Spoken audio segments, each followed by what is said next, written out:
Hey y'all, today I'm going to be reviewing an ARC copy I received of The Clinic by Cate Quinn.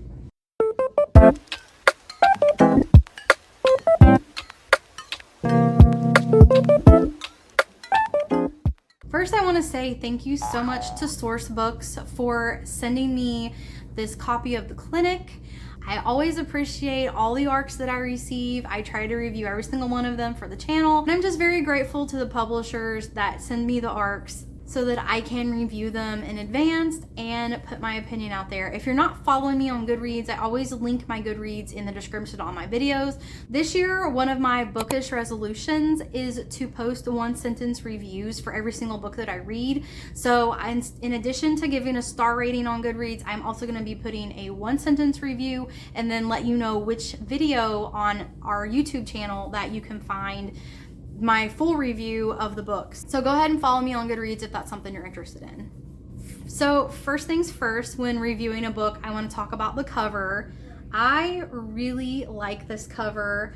I think this cover encompasses the vibe of the book. I love the misty house on the hill vibe. This is actually the clinic that is referenced in this book.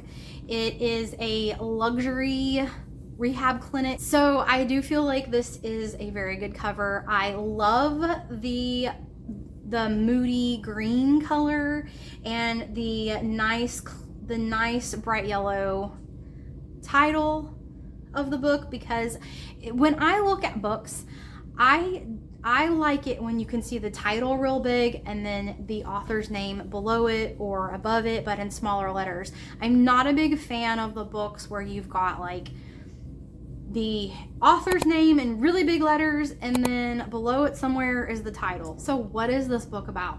In the prologue of this book, you're following Haley, and Haley is a pop star. It kind of reminded me of Britney Spears, just that kind of pop star status.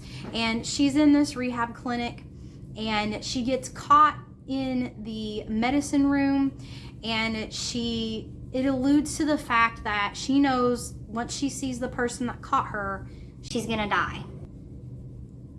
And then the rest of the book, you're following two different point of view characters. The first one is Meg.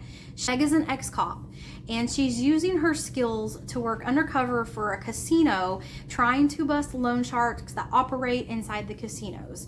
As a cop, she worked undercover trying to bust this mafia group, and she got caught, and they almost killed her, but she got out, and she quit being a cop, but she still uses her cop skills to bust the loan sharks in these casinos.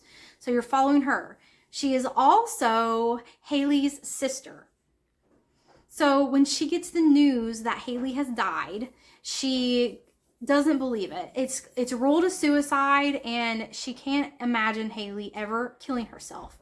She also has a addiction problem to pills, because when she was almost killed by the mafia, she got injured, and part of her recovery from those injuries were taking pain pills, and she never got off them. So she's addicted to pain pills. She's an alcoholic, and she just decides, you know what, I'm just gonna check myself into this rehab and try to find out undercover what happened to my sister. So the next person you're following is Kara, and Kara is the manager of this clinic. And when the death of Haley happens in the clinic, she's scrambling around. She's trying to up security. She's trying to make sure all of the guests are taken care of, because all of the guests in this clinic are very high profile, famous people in this luxury rehab.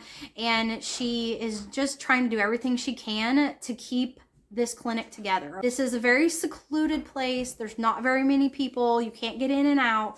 So you just sort of start unraveling this mystery about what happened to Haley. And I love getting the two different point of views, because from Meg's point of view, you're getting interactions with the patients there, and you're getting to know about this clinic from what she can explore, what she can find out and uncover. And then from Kara's point of view, you're getting interactions with all the doctors, what goes on behind the scenes with the doctors. The police come to investigate the death of Haley, so she is interacting with the police a lot. You only have 2 point of views, but each point of view really brings their own mystery aspects to the book. And of course, these two interact together, so you do get to see both of them interacting with each other. And I love the setup of this book. This book is full of twist upon twist upon twist. When I was reading this book, I was actually thinking, did Frida McFadden write this book? Is another name for Frida McFadden Cate Quinn? Because this book is just that twisty, you guys. It is really good. The pages flew by. There's really short chapters. Each chapter is probably an average of 3 to 5 pages. Like, there's not really any long chapters. So there's lots of little bites to help you keep going.